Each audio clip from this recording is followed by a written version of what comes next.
أعوذ بالله من الشيطان اللعين الرجيم. بسم الله الرحمن الرحيم. اللهم صل على فاطمة وأبيها ومولدها وبنيها وسر المستودع فيها وغدا المرحام والنهار الموج وأرض السلام بمحزن مبارك ومقدس صاحبنا سيد مولانا إمام الزمان أجل الله تعالى فرجه الشريف وعرض تسليم بساحة مقدس حضرت إمام زمان أجل الله تعالى فرجه الشريف وأرواحنا فداه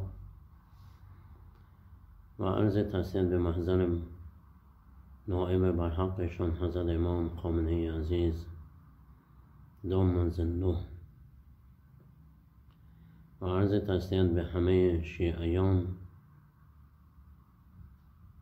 این ویدئو رو بنده ضبط میکنم تا انشاءالله به دست ریاست محترم قوه قضاییه برسه و مسئولینی که مرتبط به این پرونده ها و این پرونده می باشن برسه، بالاخص به دست شخص ریاست محترم قوه قضاییه حضرت آیت الله محسن ایژه‌ای.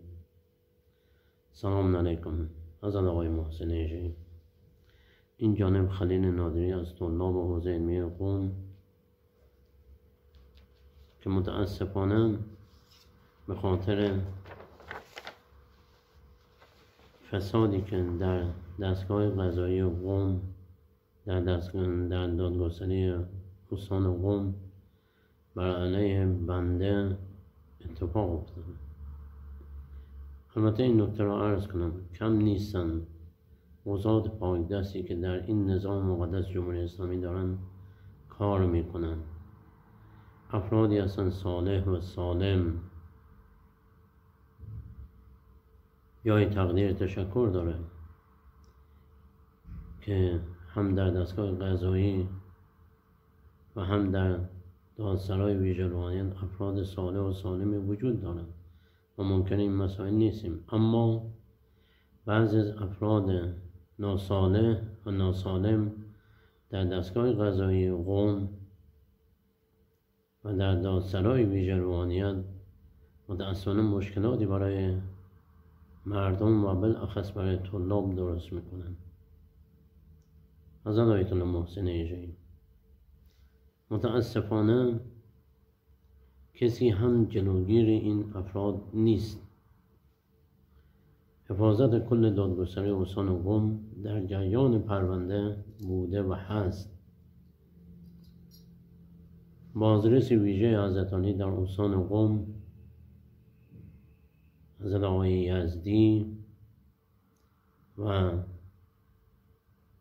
معاون ارتباط مردمی حضرت علی در تهران جناب آقای دکتر رفاهی و ریاست اسبق کل دادگستری استان قم، دادستان قم، دادسرای ویژه روحانیت قم و تهران، همه اینها اشراف به این پرونده داشته و دارند. حضرت آقای محسن ایژه‌ای. متاسفانه که حضرت آقا چند سال پیش فرموده بودن که قم از انقلاب از قم شروع میشه و آنتیتز انقلاب از قم جدی نگرفتیم. بعضی افراد یا در لباس دین یا در کسوت قضاوت دارن کارهایی میکنن که مردم عوام، مردم عادی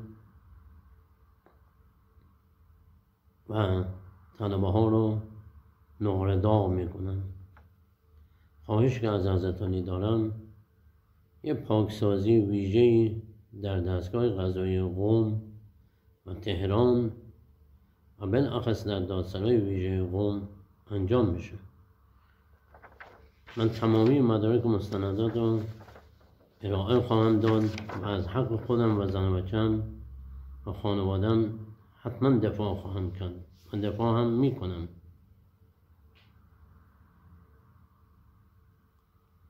خب اما پرونده‌ای که متاسفانه در دادگاه حقوقی قم بر علیه بنده تشکیل شده و باعث از بین رفتن تنها سرپناه من و همسرم و فرزندانم و عرض و آبرو و حیثیت ما در دادگستری قم و در دادسرای ویژه قم باعث شد،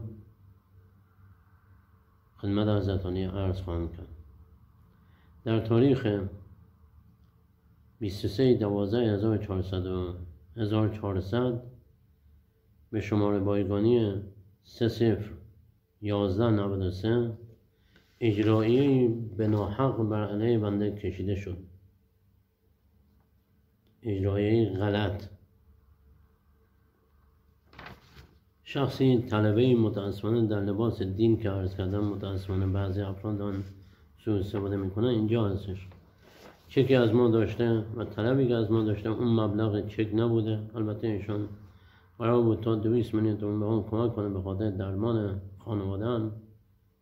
ایشون 147 میلیون تومان به بنده میدن خورد و متاسفانه 53 میلیون تومان دیگه ندادن و چکی که از ما گرفته بوده 200 میلیون تومان قرار بود اون الباقی پول رو در همون روز، یعنی اون 53 میلیون تومان در همون روز کارسازی کنه که نکرده و چک رو برده و برگشت زده.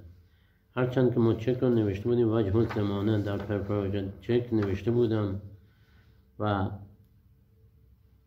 شاهدان عینی هم تو این قضایا بوده و هستن و در دادگاه حقوقی هم شاهدان بنده آمدن اقرار کردن و هم خود این شخص که متاسفانه در دادسرای ویژه روحانیت 4-5 تا پرونده داره و با لابیگری هایی این آقا تبرئه میشه. 2 الی 3 پرونده محکومیت داره، 2-3 تا هم مثل پرونده‌ای که ما شکایت کردیم با لابیگری های بعضی از افراد من جمله جناب آقای مظفری. من رأیی که دارم برای علیه این طلبه می‌خواستیم این طلبه رو محکوم کنیم. متاسفانه جناب آقای مظفری ریاست اسبق کل دادگستری استان قم که ایشون یکی از قضات در دادسرای ویژه روحانیت هم بودن، این طلبه حتی که آمده قرار منع تعقیب صادر کردن، در حالی که به عینه این شخص میباید محکوم میشون. اما متاسفانه با لابیگری های جناب آقای مظفری و بعضی از افرادی که ذی نفوذ هستند در دستگاه قضایی قم، در دادگستری استان قم، امثال این طلبه ها و امثال این افراد حتی که حتی همدستی با اتاق مزایده دارن و برنده مزایده حالا به مرور خواهم گفت در همین پرونده باعث شدن که تنها سرپناه من و زن و بچه‌ام از بین بره و آواره بشیم. همین شخص اجرایی میکشه، در همون تاریخ میاد ماشین بنده رو توقیف میکنه. بنده یه خودرویی داشتم، خودروی بنده رو توقیف میکنه.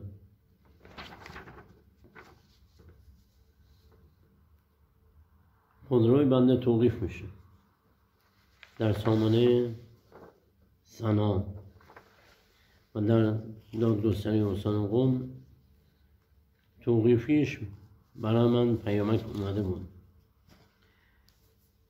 بعد همزمان میره تنها سرپناه من و زن و بچه‌م خانواده‌ام رو میاد که یه واحد آپارتمانی که توش سکونت داشتیم این رو هم درخواست توقیف میده. حالا من مدارک مستندات درس خواهم کرد، این هم توقیف میکنه.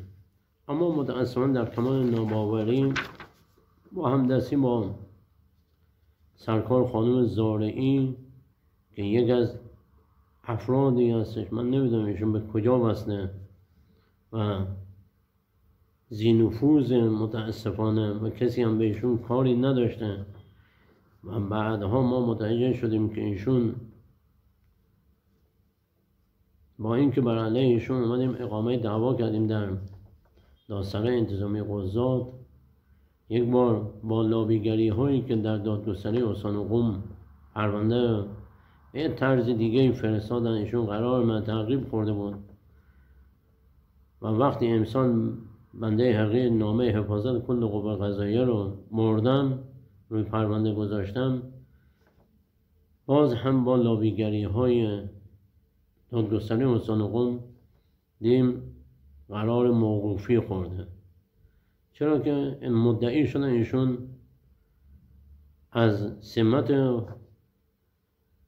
توی دادگستری استان قم بیرون رفته. اولا این کاپیتولیسیونی که متاسفانه و مسئولیتی که برای بعضی از افراد گذاشته شده اینو برداریم. دلیل بر این نیستش که طرف صرف این که حالا در این فساد دخیل بوده و خودشو بازخرید کرده یا بازنشست شده این قرار موقوفی خورده بشه. این یه نوع کاپیتولیسیونه. این مسئولیت درست نیست، نه از لحاظ اخلاقی درست، نه از لحاظ شرعی. کسی که ترک فعلی کرده باید مجازات بشه.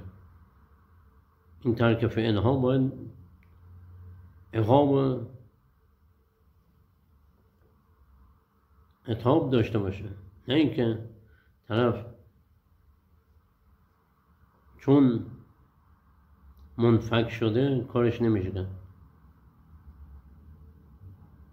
وقتی من در دادسرای انتظامی قضات نتونم ایشون رو محاکمه کنم، در کجا میتونم؟ در دادگاه عمومی میتونم. اونجا که برنده تر من نمیتونم، دلیل محکمه پسندتر دارم، نمیتونم ایشون رو محاکمه کنم. در دادگاه عمومی و حقوقی یا کیفری بتونم ایشون رو محاکمه کنم. این از محالاته، چون انقدر نفوذ داره که در این دادگاه پیش پا افتاده این چنینی تبرئه بشه. این شخص عطاک، این طلبه متاسفانه ناصالح،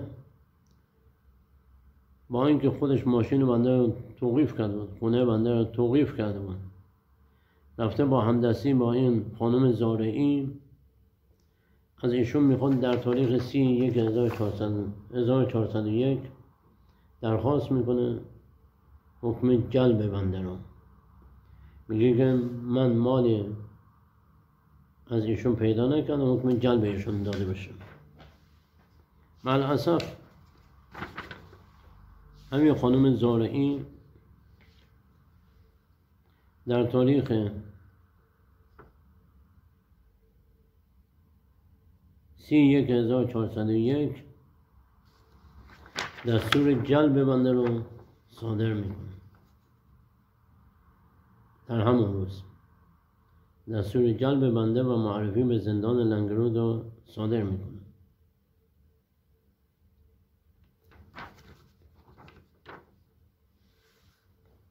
خب ما بعدش روز 12/2/1401 این نامه گزارش کلانتری پردیسان، کلانتری 24 پردیسان قم، متأسفانه در این تاریخ روز آخر ماه مبارک رمضان 1401 آدم بنده را جلب کرده و بردن.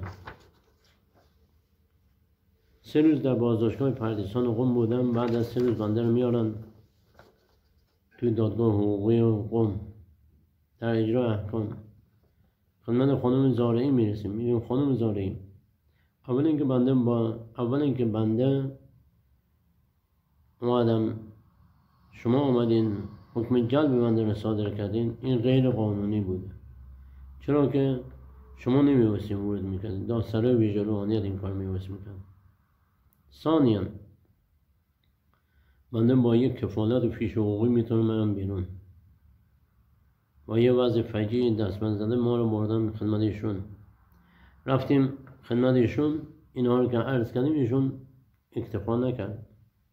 و باید یا وثیقه بذاری یا باید پول بدی یا باید بری تو.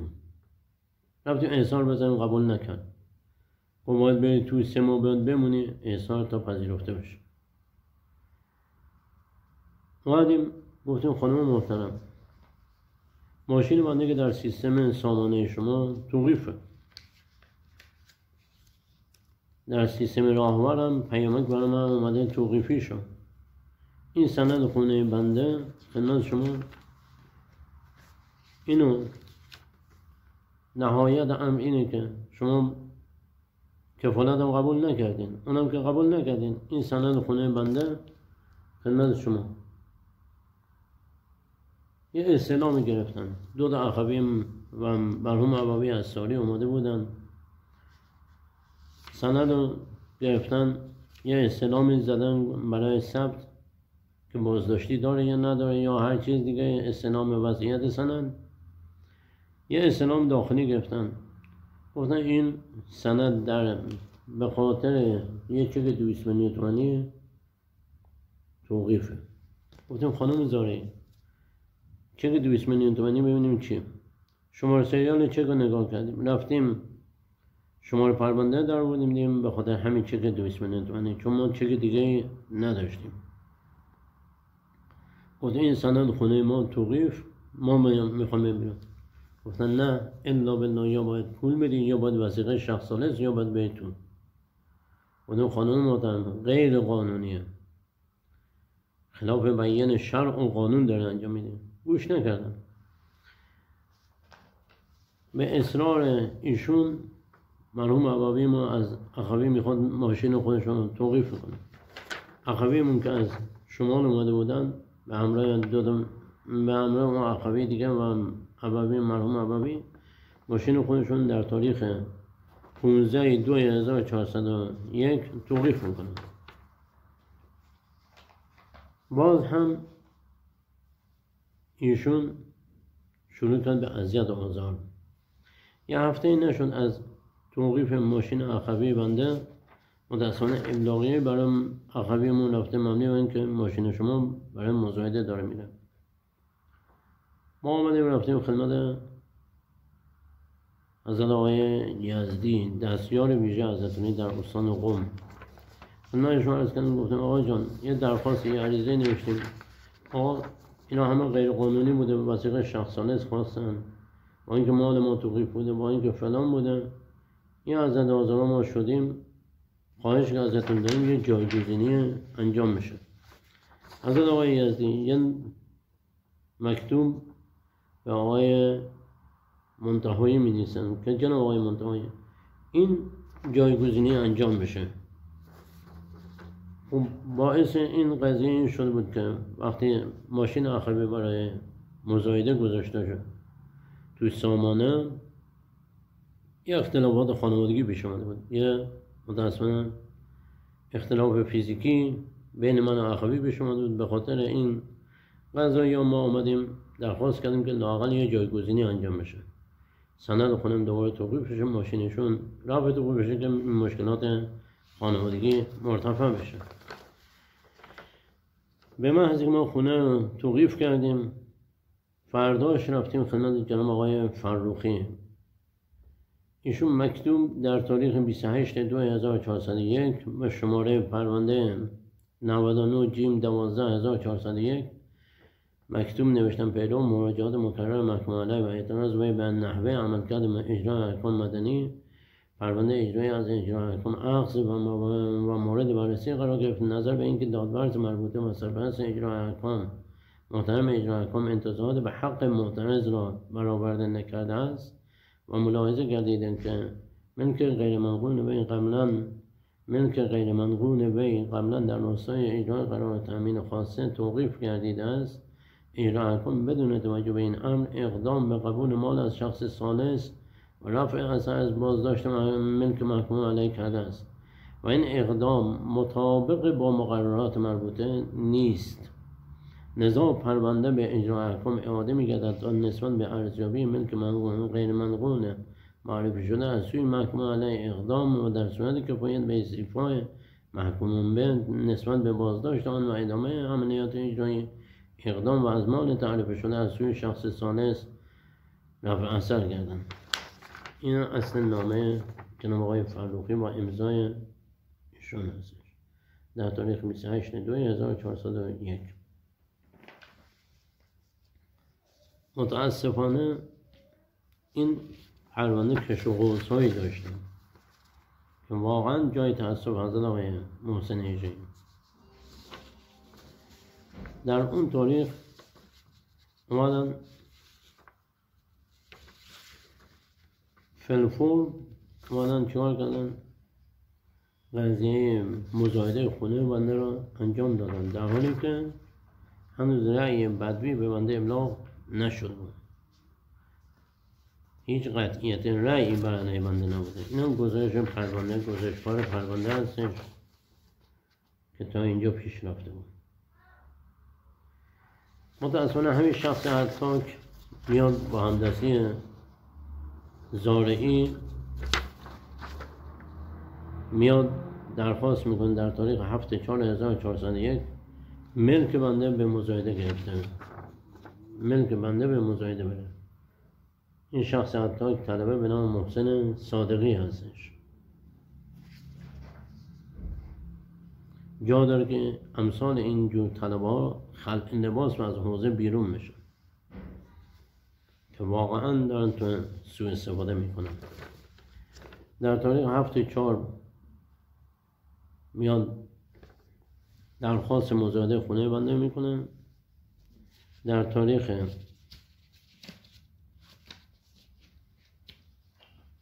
8/5 مرداد با وصف این که بنده 2 شاهد که عرض کرده بودم بردم تو دادگاه و یک قراردادی بینمون نوشته شده بود. در اون قراردادم نوشته شده بود که ایشون 147 تومن از ما طلب دارن و شاهدان ما امضا کردن و جناب آقای براتی قاضی پرونده با احضار شهود شماره بایگانی 0/190 ما را محکوم کرده به اون 200 میلیون تومان.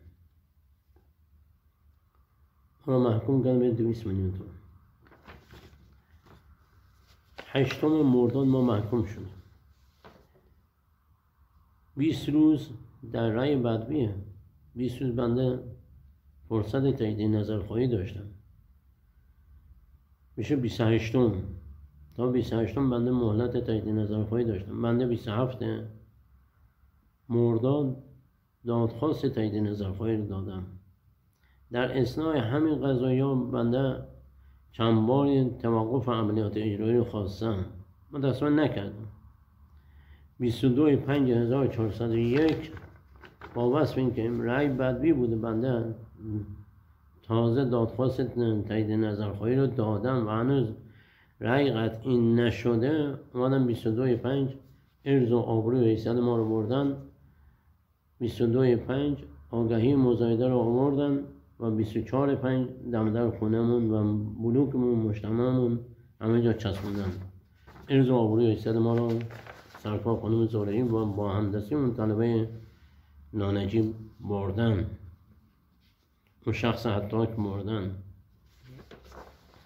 در تاریخ 22/5 ابلاغیه هم در سامانه سنا برای بنده میاد که در ساعت 8:30 صبح روز 5 شهریور ماه خونه شما به مزایده گذاشته میشه.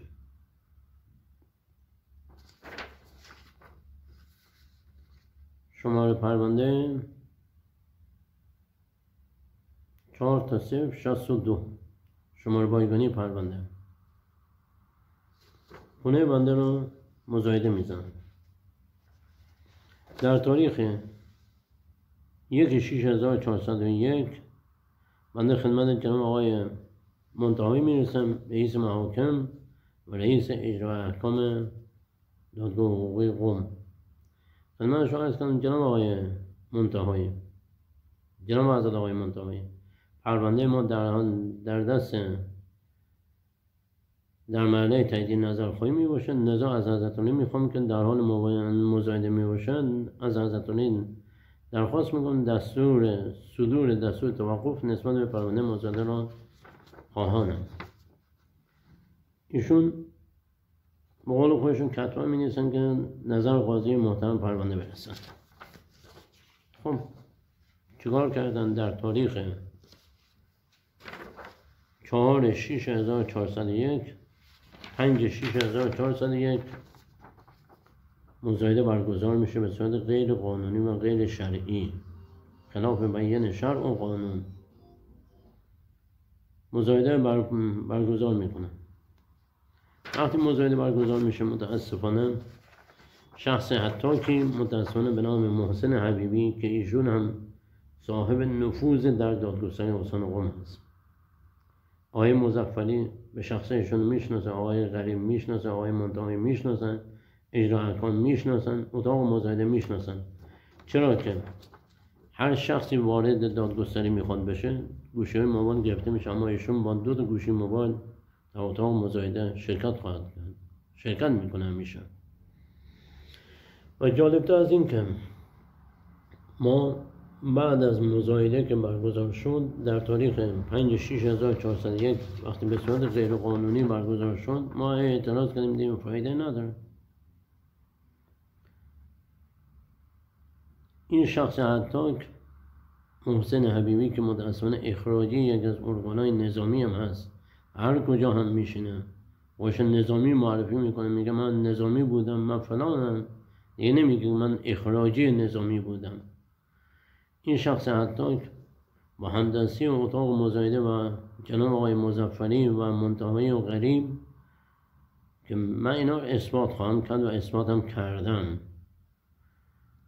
من دلایل و ضمائمش رو محضر حضرتانی حتما ارائه خواهم داد. حتی همدستی با دادسرای ویژلوانیت هم داره الان. این شخص حتاک در تاریخ 5/6/1401 وقتی اون حال خراب من و خانواده‌ام میبینه که تنها سرپناه خانواده‌ام زندگیمون داره از بین میره، از این وضعیت از این آب گلالود ماهی میگیره، میاد چیکار میکنه؟ در اتاق مزایده میگه آقا من خونه رو میخرم نجات میدم، اگه من نخرم فلانی فلانی اینا که هستن میخرن، نگو که اینها همه همدست هم هستن. افرادی هستن که در اتاق مزایده میان و بالاخص خود این شخص محسن حبیبی که با 2 گوشی موبایل میاد.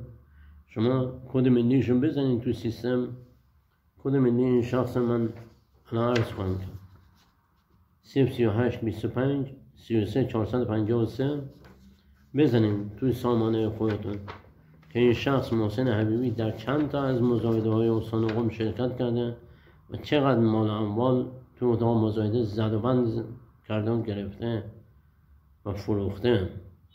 اینا همه رو در بیاریم با وصف این که همه ما با کد ملی در دادگستری کل ایران، اگر در نه تنها دادگستری در همه جا اگر کد ملی بنده حقیقی بزنم مشخص بنده چقدر ملک دارم، در کجا پرونده دارم، مالم در کجا توقیف شده و خدای نکرده چه مشکلاتی برام پیش اومده و من در کجا دادخواست و حتی فلان دادم.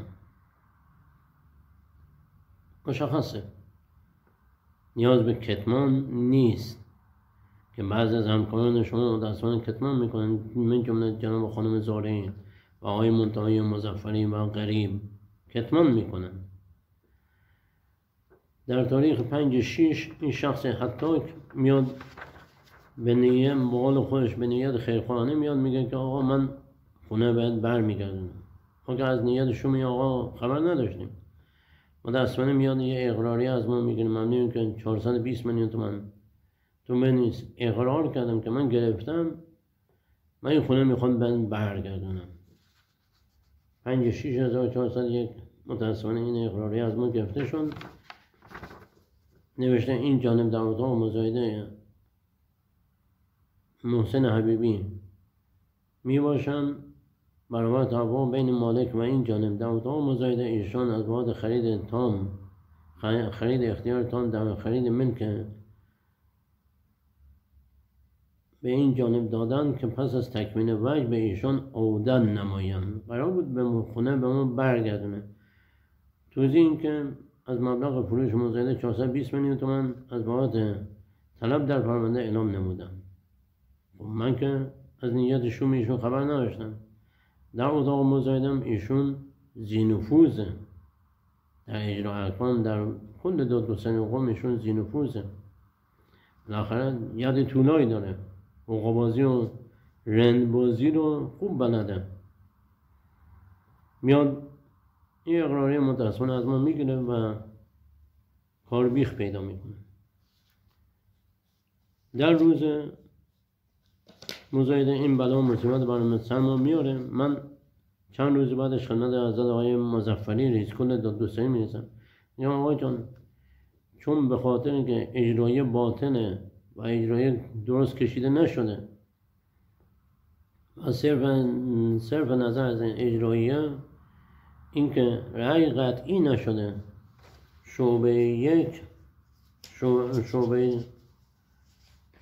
شعبه دو اعلام کرده آقا رأی قطعی نمی باشد، به دادنامه فوق تایید نظر خواهی شده و هنوز قطعی نمی باشد. 1/6/1401 همون رأیی که جناب آقای براتی صادر کرده بودن در تاریخ 1/6/1401 وقتی ما خدمت آقای منتهایی رسیده بودیم، ایشون کتبا نوشته و اعلام کرده. ما هم خدمت آقای مظفری عرض کردیم آقای مظفری این کتبا اعلام شده مبنی که رأی قطعی نمی باشن. پس مزایده محل اشکاله، از لحاظ شکلی هم محل اشکاله. کتبا از ایشون میخوام من جمله در مورد اینکه حکم جلب ما هم غیر قانونی بوده. ایشون کتبا می نیستن در تاریخ شماره نامه بنده هم 90-20-65-49-5 7/6/1401 در پرونده هم موجوده، میتونین استلام بگن. حضرت آقای محسنی حضرت آقای مظفری می نیستن چنانچه سرکار خانم زاری محترم سرپرست محترم اجرا احکام چنانچه به مقدار وجه چک از اموال صادر کننده توقیف شده باشد صدور دستور جلب محل تأمل است، بررسی و علت آن را اعلام نمایید. 7/6/1401 حتما می نویسن، اما متاسفانه افاقه نمی کنه. در روز آخر مزایده که میخوره به 5/7/1401 که مصادف با اواخر ماه صفر و ایام 40 و شهادت آقا رسول الله علی ظاهر، این شخص عطاک با همدستی اتاق مزایده در تاریخ 4/7/1401 میاد تکمیل وجه کنه، اما متاسفانه نتونست. از زنده‌بندهایی که داشته متاسفانه این شخص عطاک محسن حبیبی 420 که از ما اونجا اقراری گرفته بود. یه نکته قابل عرض این که قبل از مزایده بنده چند باری خدمت خانم زاری رسیدم، عرض کردم خانم زاری طبق قانون بنده میتونم به صورت تقسیط پرداخت کنم، اما ایشون ممانعت کردن، نذاشتن، گفتن الا بالله باید مزایده برگزار بشه. ما دستور توقف خواستیم نکردن. حالا هر بلا و مصیبت متاسفانه ایشون بر سر ما آورده. در تاریخ 4/7/1401 مزایده روز آخر مزایده این شخص میاد تکمیل وجه کنه، اما نمیتونه. 240-50 تومن خودش کارت میشه، 160 میلیون تومن شریکش آقای حمید سلیمانی کارت میشه و حتی اون 30 میلیون تومنی که بنده میخواستم قبل از مزایده کارت بکشم، این شخص عطاک محسن حبیبی میاد میگه که آقا ما که میخوام خونه بهت برگردونیم، شما اون 30 تومن کارت بکش بذار خونه برگردونیم. توافقی نوشته شده بینمون که حداقلش اگر خدای نکنه مزایده درست باشه که نیستش، صدوم باشه آقای ملک محمدی، حمید سلیمانی و بنده امضا کردیم. متاسفانه محسن حبیبی با تیز بازی ها و و با رندبازی های خودش امضا نکرد، اما اقرار داره اون 30 میلیون تومانی که بنده هم کارت کشیدم اینجا پشت این برگه موجوده.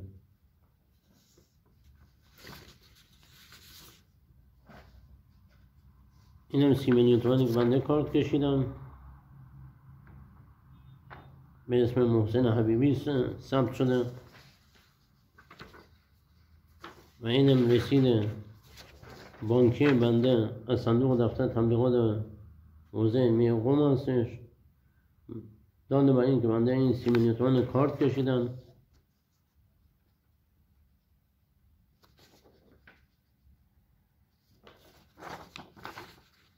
این 30 میلیون تومان بنده کارت کشیدم و پرینت حساب خود بنده هم موجود هستش که بنده کارت کشیدم. ما به نیت اینکه خونه میخواد بهشون برگردونه، خونه ایشون به اون میخواد برگردونه، اما متاسفانه ایشون با رندبازی های خودش مشکلاتی برام درست کرده. بعد از اینکه از اتاق مزایده اومدیم بیرون دیدیم خانواده ما زنگ زدن که آره از تایید نظر زنگ زدن. گفتم خانم ولش کن، مزایده به تموم شده و خونه ما هم رفتم. گفت نه پاشو برو پیش آقای بهبودی، شعبه نوع تایید نظر شما خواسته. ما رفتیم خدمت آقای بهبودی اونجا ما رو خواستن، نشستیم صحبت کردیم. گفت شیخ قضیه چیه؟ گفتم والا قضیه اینطوریه. ایشون فرمودن که بذار من اون طلبه بیارم متقاعد کنیم ببینیم چیکار میشه. گفتیم باش. ایشون یه لطفی میکنه اون طلبه رو میخواد اون شخص حتی که میاد. متاسفانه جلسه که گذاشتیم یا خوشبختانه این طلبه اونجا اقرار کردن بعد 147 تومن از من طلب داشته و حضرت آقای بهبودی و آقای شیخ علی تبار، آقای علی شیخ تبار در تاریخ 10/7/1401 به شماره بایگانی شعبه 00585 رأی صادر میکنه، رأی تایید نظر صادر میکنه مبنی بر اینکه اون 147 تومن رو تایید و 53 تومن رو نقض میکنه. خب در قانون اومده چنانچه اجرایه به صورت صحیح کشیده نشه. ماده 11 23 و 39 داره میگه، هم به صراحت داره اعلام میکنه، میگه که اگر اجرای ناقص کشیده شده باید اجرای دوباره کشیده بشه. اگر مزایده قبل از اجرای برگزار شده باید مزایده اعاده به بعد سابق کرده، باید اعاده به بعد سابق کرده. متاسفانه در تاریخ 27/1401 شعبه نامه میزنه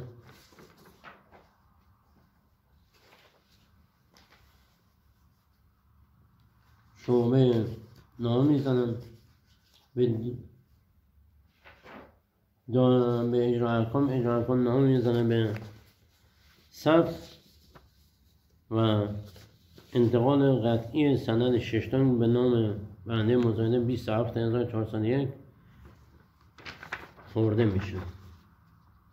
این نامه ثبت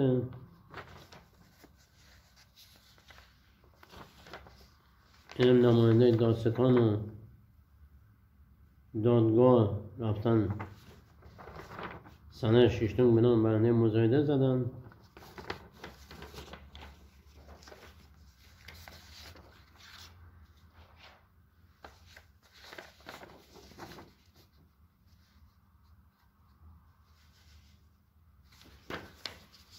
و متاسفانه سند ششتم هم به نام برنده مزایده محسن حبیبی خورده میشه. سوال من اینجا هستش، با همه این اوصاف که مزایده مشکل داشته، اجرایی مشکل داشته، چنین حماقت هایی واقعا جای نبخشودنیه، جای سواله. چنین اشتباهاتی واقعا جای سواله از آقای محسن ایجی. در تاریخ 3/8/1401 بنده به اتفاق وکیلم خدمت قاضی پرونده جناب آقای براتی شعبه 2 میرسیم. میگه آقا طبق قانون اگر اجرایی چنین چیزی کشیده شده این خلاف بیان شرع و باید اصلاح بشه. ایشون هم می نویسن بسم تعالی دفتر مراتب به اجرا احکام اعلام کردند که تایید نظر اجرایی صادر به مبلغ 2 میلیارد ریال که از این شعبه صادر شده نسبت به 530 میلیون ریال ابطال و تعلیق شده که لازم است اگر اجرا شده اعاده به وضع سابق گردد. 3/8/1401 کتباً می نویسن و اعلام می کنن و در تاریخ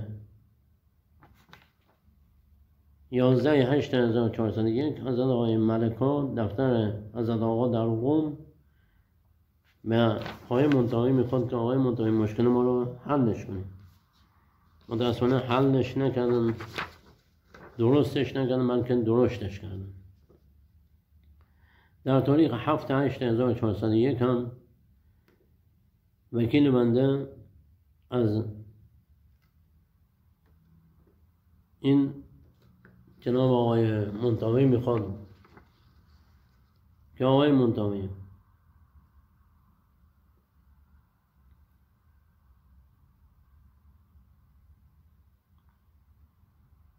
به نظر به دستور قاضی محترم شعبه دوم دادگاه حقوقی اجرایی تا مبلغ 530 میلیون ریال باطل می باشند، فلذا اولا دفتر دادگاه مذکور مکلف به صدور اجرایی اصلاحی می باشند و ثانیا طبق ماده 11 و نظر مشورتی 7/66/52 مورخ 22/10/1379 اداره کل حقوقی و قوه قضایی با عنایت به ماده 27 قانون اجرا احکام مدنی و همچنین ماده 27 قانون آیین‌نامه اجرایی قانون تشکیل دادگاه عمومی و انقلاب مصوب 25/4/1373 چنانچه اجرایی مشکل ایجاد شود در خصوص اعتبار مزایده نظر دادگاه باید اخذ شود و بنا به عرف محاکم و اجرای ثبت باعث بی‌اعتباری مزایده خواهد بود.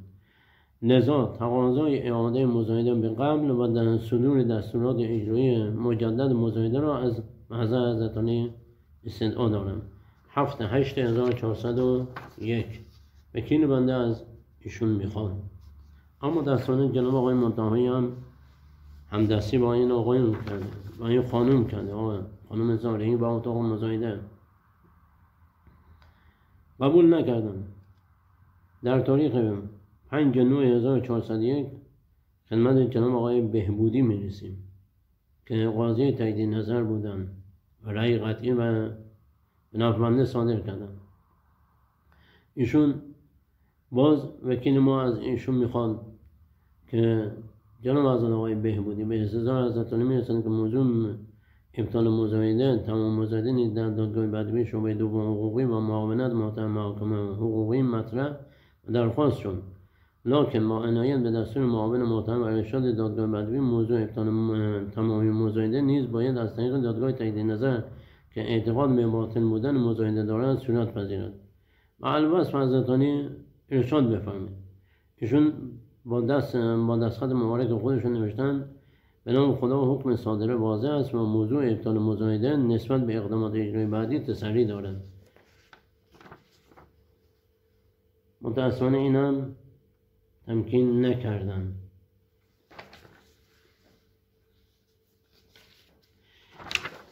بدتر از همه در تاریخ 24/9/1401 طبق قانون حضرت آقای محسن اجری طبق قانون برنده مزایده باید دادخواست خلعیت بده. تا دادخواست خلعیت نداده ملک طبق قانون بهشون انتقال پیدا نمیکنه. اجرا احکام موظف در این قضیه نیست، هیچ دخل و تصرفی نداره، طبق قانون باید دادخواست خلعیت و اگر قطعیت پیدا کرده اون موقع ملک بهشون تحویل داده بشه. اما متاسفانه خانم زارعی در تاریخ 24/9/1401 دستور میدن، حکمم نیست، دستور میدن که نسبت به تحویل مورد مزایده به برنده مزایده اقدام کردن. در صورت نیاز به فک قفل با همکاری یک نفر قفل ساز ماهر و مجرب اقدام و نتیجه را به این اجرا گزارش کردن. خانم محبوبه زارعی 24/9/1401 برنده مزایده با همدستی ایشون که امضای برنده مزایده زیر برگه هستش. البته ببخشید این برگه یه مدت تار افتاده، من روشن‌ترش حالا پرینت میگیرم خدمتتون تقدیم میکنم. به کلانتری 22 پردیزان قم زدن. با وصف این که ایشون میدونستن که طرف هنوز دادخواست خلعی نداده اومده این کارو کردن. 28/9/1401 عبابی ما رحمت خدا رفتم. من داشتم برای تشنازه مرحوم عبابی بشه ساری میرفتم، بین رو به آن زنگ میزن که آقا شما کجای، بیا خونه باید تحویل بدیم فلان. گفتم آقای محترم اول اینکه این خلاف قانون، خلاف شرع، خلاف بیان قانون و شرع هر دوتا هست. ایشون میبایست شما باید دادخواست خلعیت بدید.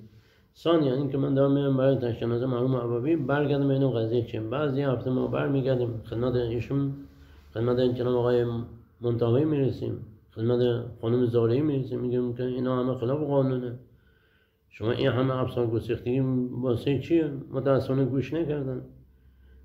تا برج 10 همون سال 3-4 دفعه مأمور کلانتری اومد فک قفل کرده، با اینکه زن و بچه‌م در خونه بودن.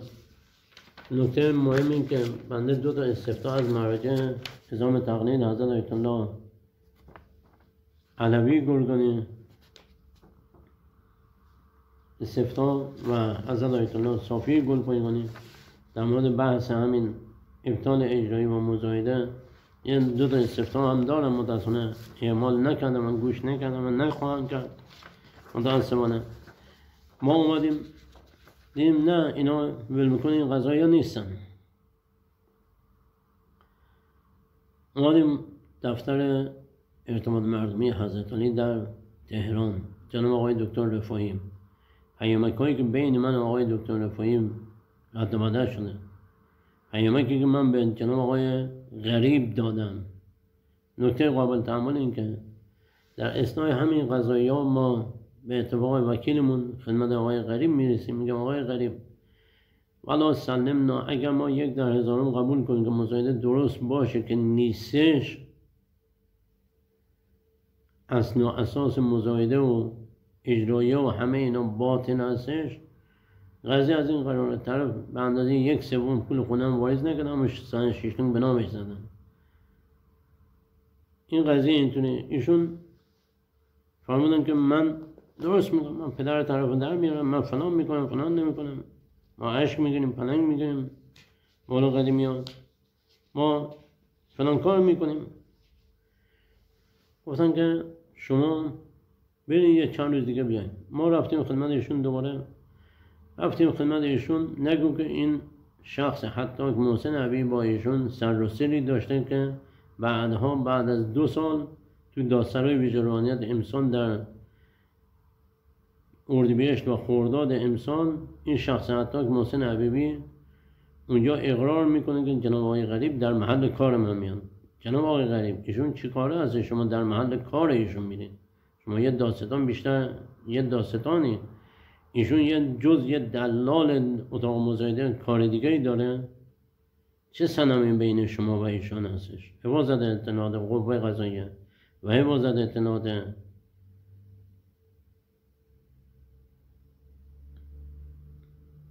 وزارت اطلاعات ورود پیدا کنیم که واقعا چه سررسیدی بین این افراد با این چنین اشخاص حتاکی هست، چه سررسیدی هست.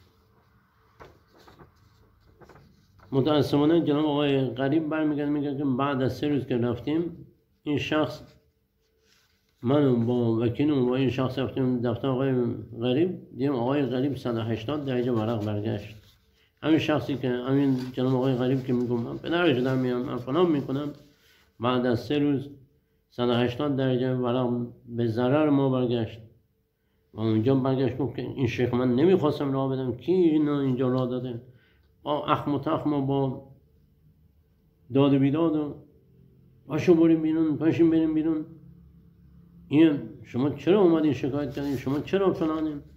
رفتیم یه شکایت هم کردیم بودیم که متاسفانه قرار منطقی خورده که این شخص با وصف این که این شخص اومده ولی سلم نما اگر بگیم که خدای نکنه 1 در 1000 بگیم درست باشه که نیستش، این شکایت بنده هستش و اینم قرار منطقی که محسن حبیبی در تاریخ 10/10/1401 میخوره.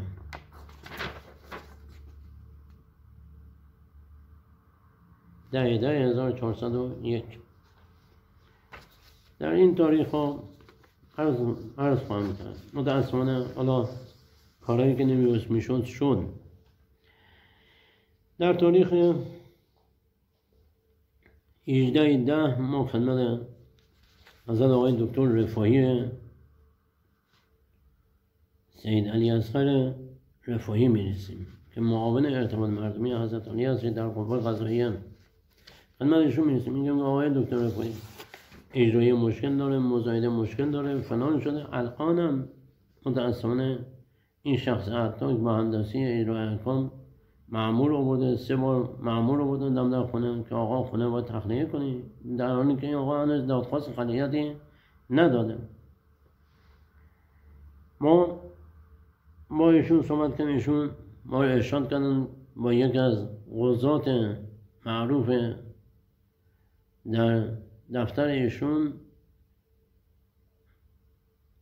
که خدمت ایشون که وقتی رسیدیم این بزرگوار فرمودن قضیه چیه؟ گفتم والا قضیه از این قراره، متاسفانه این بلا و مصیبت بر سر ما آوردن.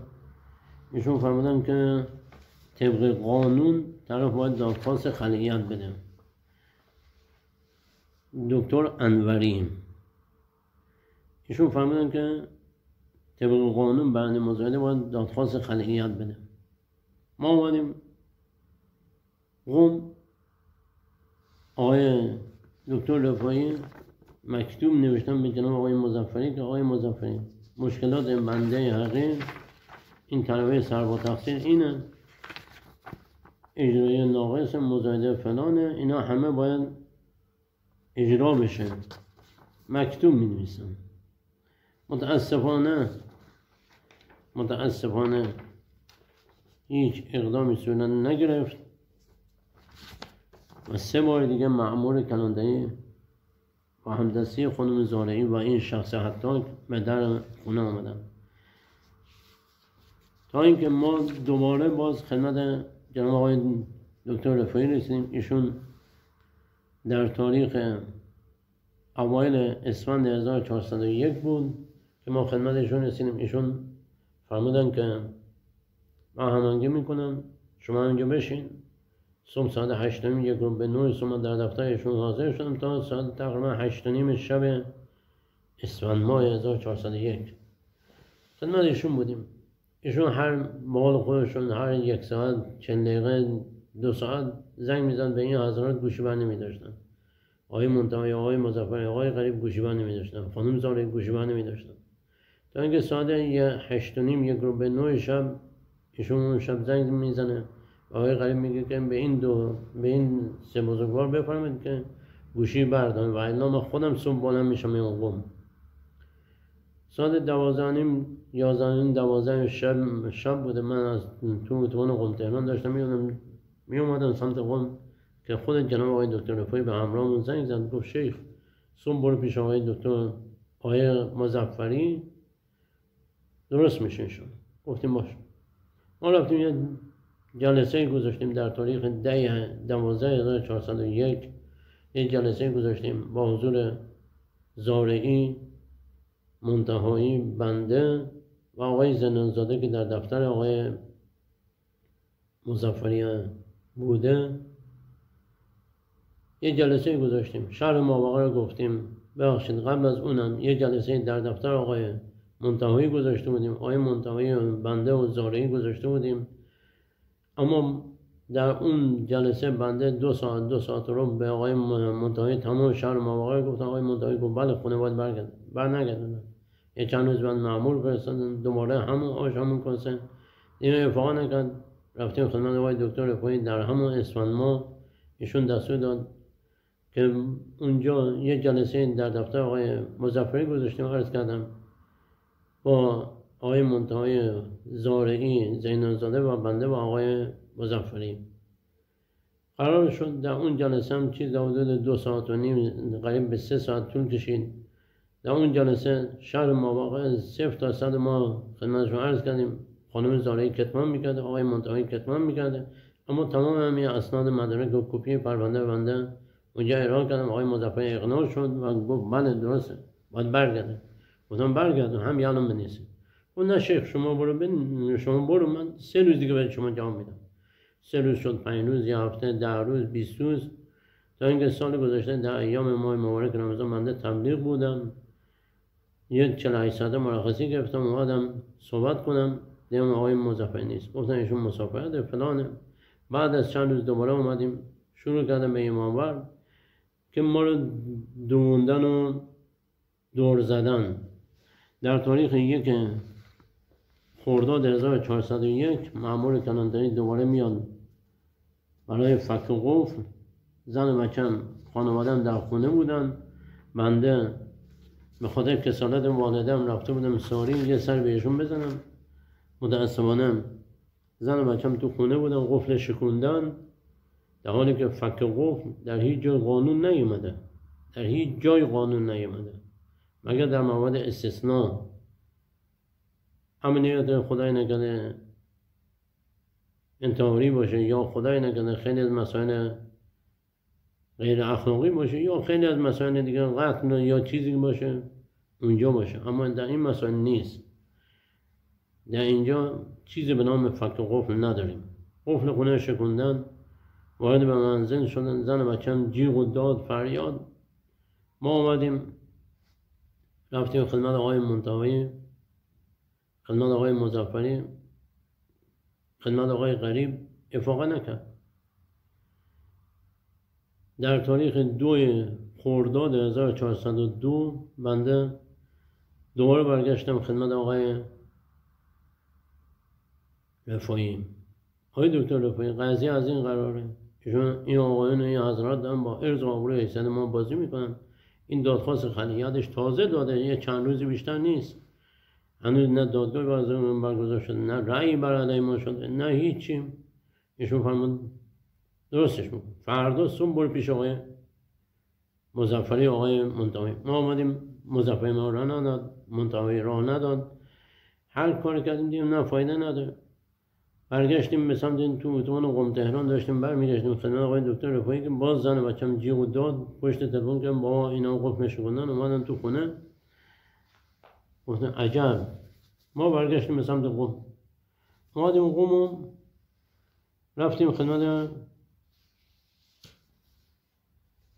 اومدیم پیش زن و بچه‌مون با مأمور گفتم آقا این حکم نیست، این دستوره، شما هیچ حکمی ندارین، اینا همه خلاف بیان شرع و قانونه. شما یه هفته 10 روز با مهلت بدین تا ببینم چیکار میکنم. روز 3 خرداد 1402 متاسفانه حالا بلاها و مصیبت‌ها بر سر ما آوردن. ما 3 تا 10 خرداد خدمت خیلی از آقایان رسیدیم. حضرت آقای محمدی عراقی در جهان قضیه هستن، حضرت آقای ملکان در جهان قضیه هستن، حضرات دفاتر علما، حضرت آیت الله صافی گلپایگانی، آقازاده مرحوم آیت الله صافی گلپایگانی و خیلی از بزرگان واقعا منت گذاشتن رو سر بنده حقی. بنده طلبه حقی کسی نیستن، اما این آقایون منت گذاشتن رو سر دست ما گرفتن. هر جا نیاز به کمک و استمداد بود زنگ میزدن، اما متاسفانه نه.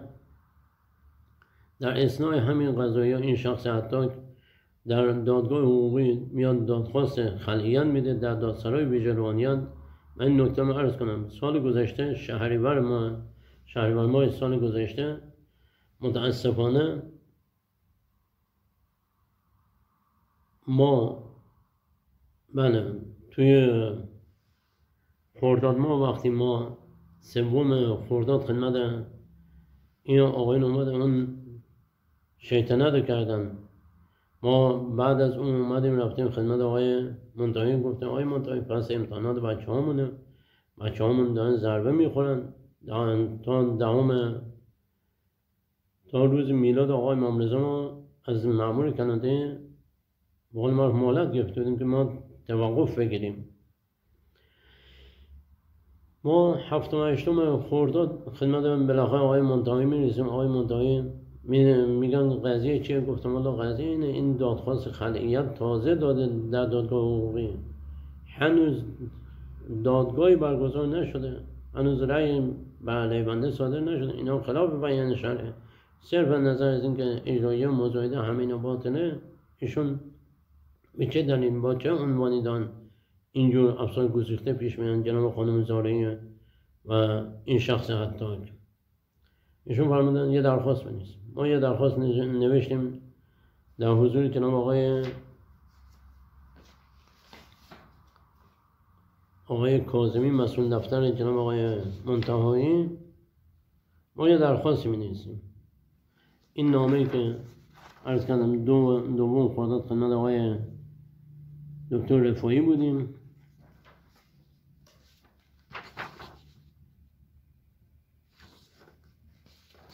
حتی بنده ماده 477 هم میزنم.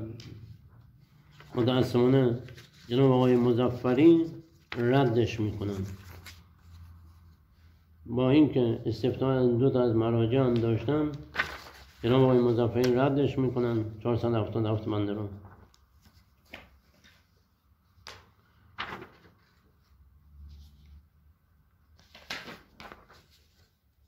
این گزارش کلانتری اول خرداد 1401 سوم خرداد هم هست. در تاریخ 3/3/1402 خدمت آقای مظفر آقای منتهی رسیدم. این درخواست نوشتم ممنون که آقا پس امتحانات بچه همونه، اینها همه مشکل قانونی داره، اجرای مشکل داره، مزایده مشکل داره، سند مشکل داره، همه اینا باید فلان بشه. این آقا در تاریخ 29/2/1402 تازه دادخواست خلعیت داده. وقت رسیدگی ما 16/5/1402 هنوز دادگاهی برگزار نشده، رأی قطعی بر علیه بنده صادر نشده. ایشون با چه دلیلی، با چه وصفی میان وارد منزل میشن؟ من ازتون خواهش میکنم که به بنده مهلت داده بشه تا قطعیت رأی. ایشون میفهمند که نه، برگر میگیرن میخونن و پاره میکنن میریزن تو سطناشون، میگن اون چیزی که من دارم میگم باید بنویسی شیخ. گفتن چی بنویسم؟ گفت به هم مهلت بده تا به مدت 2 ماه که خونه تخلیه میکنم و الا همین الان میکنم تو. آقای منتهایی جلوی آقای کاظمی نرفان به بنده گفتم و تهدیدم کردم. متاسفانه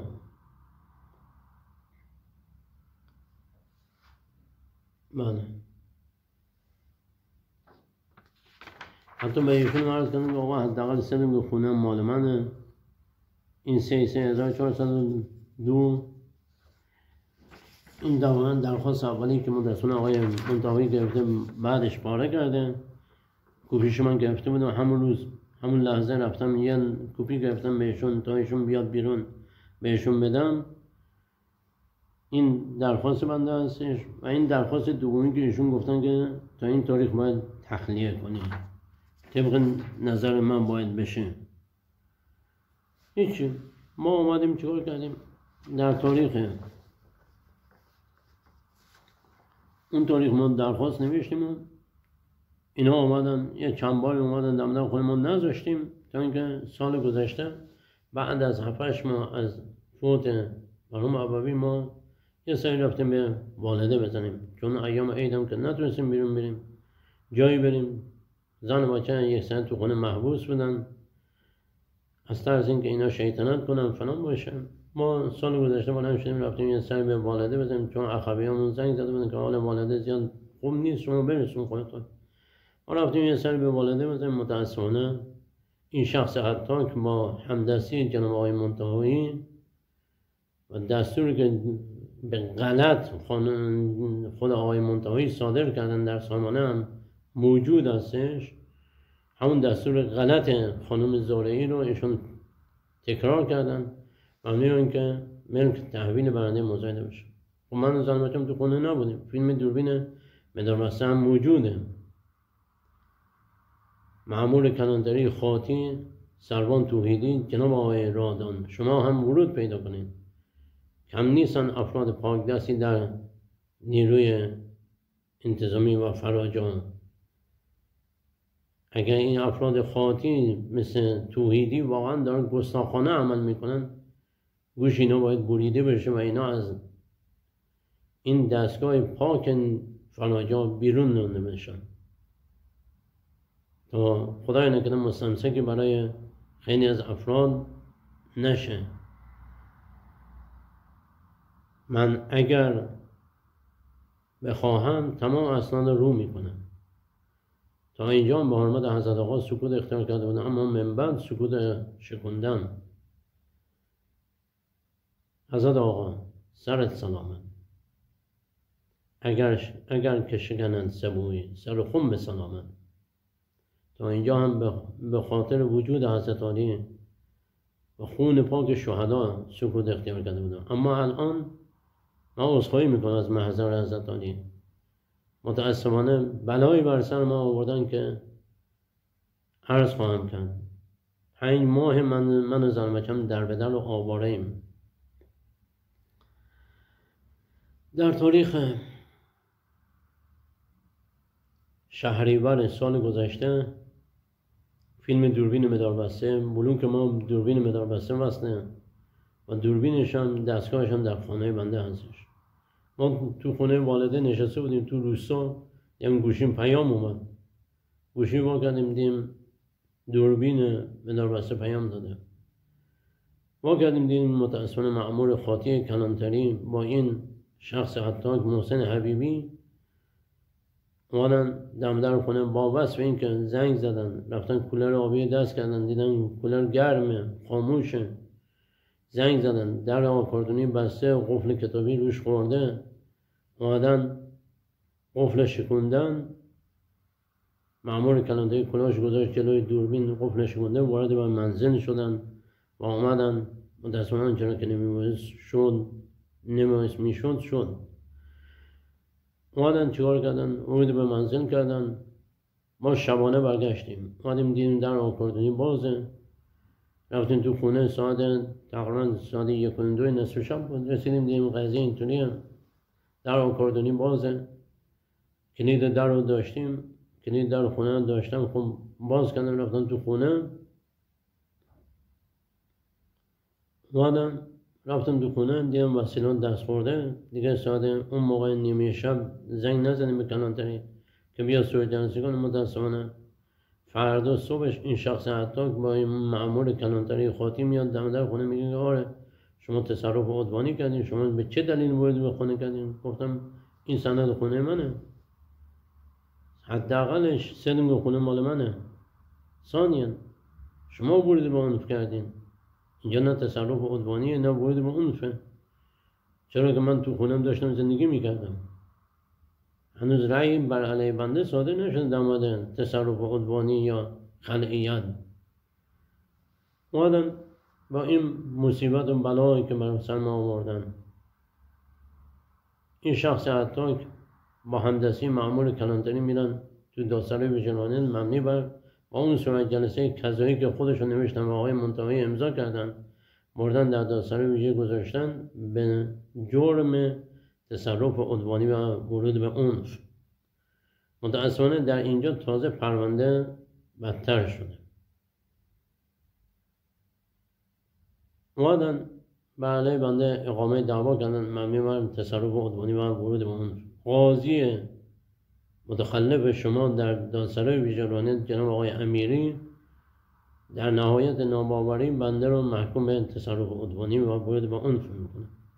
ما هرچی دویدیم فایده نداشت. در دادسرای تهران دویدیم فایده نداشت. نگو که اینها یه تیم هستن، اما افسر اجرایی که متاسفانه شماها شنیدین و بنده توش قرار گرفتن، با این افسر اجرا دارن می جنگم. حضرت آقای محسن اجرایی به چه جرمی تصرف عدوانی اینجا هستش؟ به چه دلیل و منطقی؟ بنده که 16 سال در این خانه داشتم زندگی میکردم، دارم زندگی میکنم، تا همین تا چند ماه پیش داشتم زندگی میکردم. به چه دلیلی و به چه جرمی تصرف عدوانی هستش اینجا؟ شما تصرف عدوانی معنا کنید، ورود به عنف معنا کنید. به چه قانونی؟ به چه دلیلی؟ قاضی متخلف شما این اشتباه فاحش رو میکنه و بنده رو محکوم میکنم در دادسرای ویژه روحانیت. ما هر چی دویدیم دیدیم فایده نداره. نگو که جناب آقای یوسفی راد که اجرا احکام دادسرای ویژه قم هستش عرض میکنم، اتهامات این شخص حتی که من عرض میکنم، جناب آقای قاصدی به چه جرمی بنده رو محکوم میکنه و بنده رو خان در به در رو آواره میکنه با زن و بچم. بنده بلند میشم میام تهران، هرچی دفاع میکنم نه فایده نداره. نگو که اینها یه پیک و یه گروه هستن. چرا که جناب آقای مظفری که یکی از قضات در دادسرای ویژه روحانیت هم بوده، جای تأسفه که متأسفانه ایشون اومده معاونت قضایی حضرت علی در تهران، واقعا جای تأسفه، جای تأسفه. همین شخص آقای مظفری میاد که ما به علیه این طلبه میان، همون طلبه‌ای که از چه که ما سوء استفاده کرده بود میان اقامه دعوا میکنیم. متأسفانه در دادسرای ویژه روحانیت قم با لابیگری جناب آقای مظفری این شخص قرار منع تعقیب میکنه و بنده محکوم به تصرف عدوانی و ورود به عنف میشم. واقعا جای تأسفه، واقعا جای تأسفه، واقعا جای تأمل و سؤاله. جوابگوی بنده باشین، جوابگوی زن و بچه بنده باشین، جوابگوی در به دری و فلاکت و بدبختی و بیچارگی من و زن و بچه‌م باشین. والله قسم من اگر شما بخواین سکوت اختیار کنین و نخواین از حق زن و بچه‌م دفاع کنین، من این فایل و این مدارک به همه جا میکشونم، به وزارت اطلاعات، به هر کجا که کشیده شون، به خود حضرت آقا میکشونم. سید و مولای ما، رهبر ما، عزیز ما، اگر هم تا اینجا سکوت اختیار کردم به خاطر وجود حضرت علی هستش. در دفتر حضرت علی در تهران حضرت آقای مجیدی در جریان قضیه هستن، آقای محمدیان در سایت من نامه زدم، قابل توجه هستش و قابل تأمله. حضرت آقای محسنی در سامانه ارتباط مردمی حضرت علی 25 تا نامه اومده. درخواست من از آقای حضرت آیت الله اعرافی رئیس مرکز مدیریت حوزه علمیه قم، نامه ایشون به دفتر حضرت علی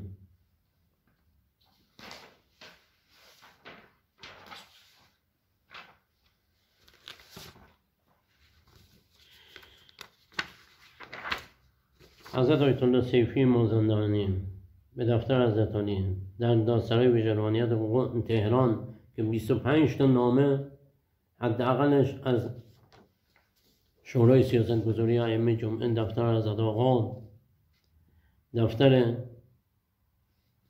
نماینده ولی فقیه در استان مازندران حضرت آیت الله محمدی لاینی و خیلی از اعضای دیگه هستش. حضرت آقای دکتر رفایی 25 تا نامه در سامانه شما هستش. حضرت آقای محسن اژه‌ای 25 تا نامه حداقل در دفتر آقای دکتر رفایی هستش. چرا اینا نمیخواد جمع بشه؟ چرا؟ این دلیل چرا رو به من بفرمایید. این نامه‌هایی که عرض میکنم و عرض کردم اینا همه مستندات بنده هستش. هم به آقای طباطبایی در دادسرای ویژه تهران، هم دفتر آقای دکتر رفاهی از نماینده مردم استان قم جناب آقای ذوالنور و آقای پیرزاده به دفتر شما و خیلی از نامه ها اسناد مدارک دیگه نامه مکتوب دستخط از آقای محمدی عراقی در سال گذشته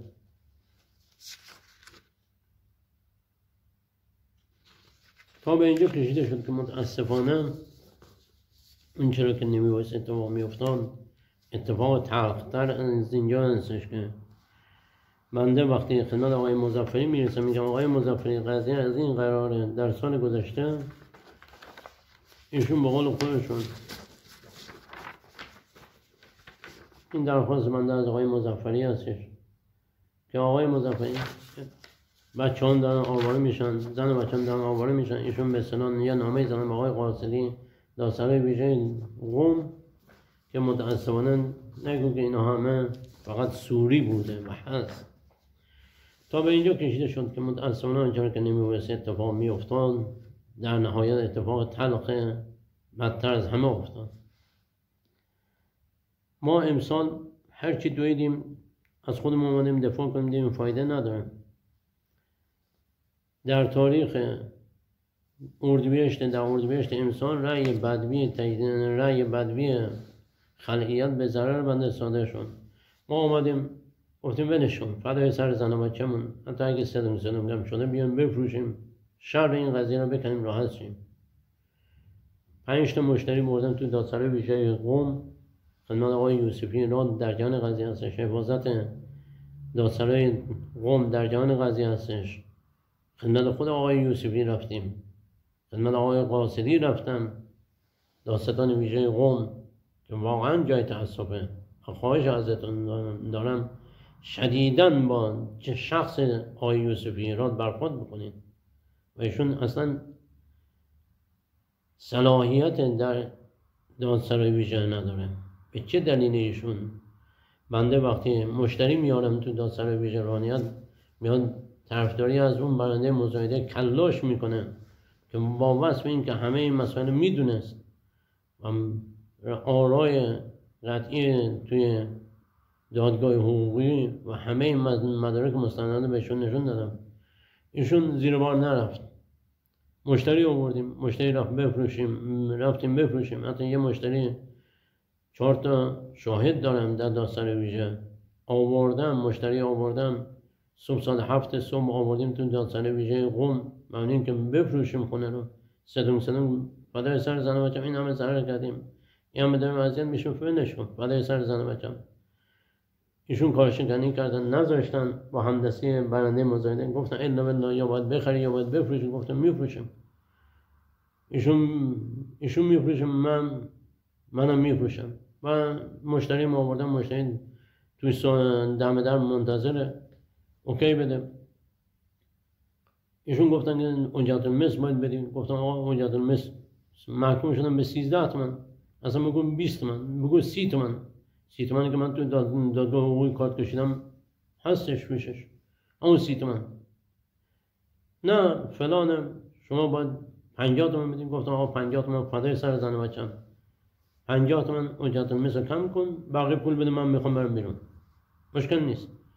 با اینکه فصل امتحانات بچه‌ام هستش، من یه 20 روزه مهلت میگم تا امتحانات بچه‌ام تمام بشه، تقدیم میکنم میرم.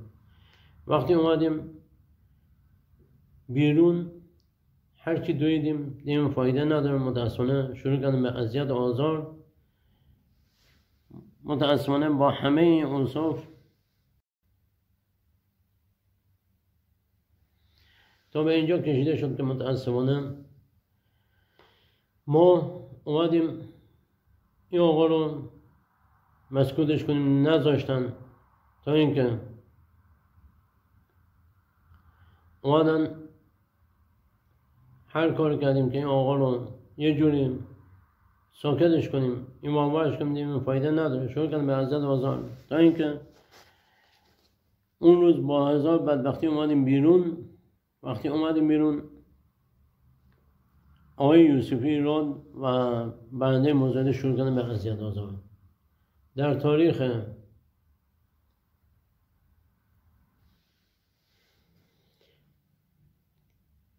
در خرداد ما هرچی دویدیم دیدیم فایده نداره. متاسفانه شروع کردن به اذیت و آزار.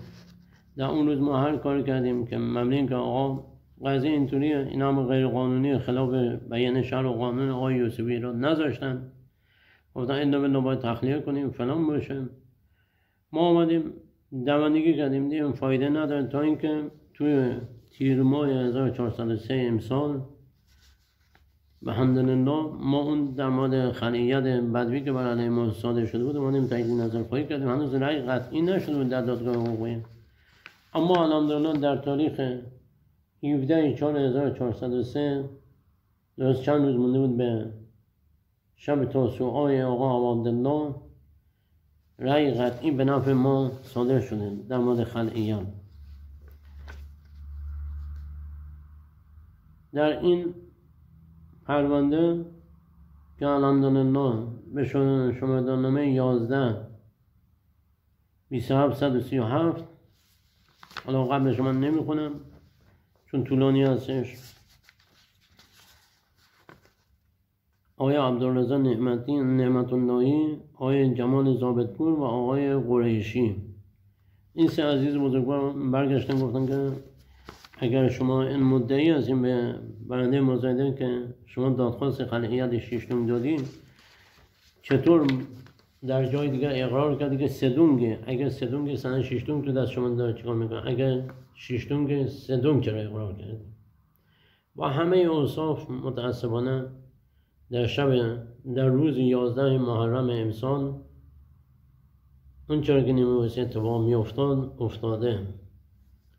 مأموران دادسرای ویژه روحانیت با همدستی برنده مزایده میان در خونه و بنده و زن و بچه‌مون رو از تو خونه بیرون میکنن.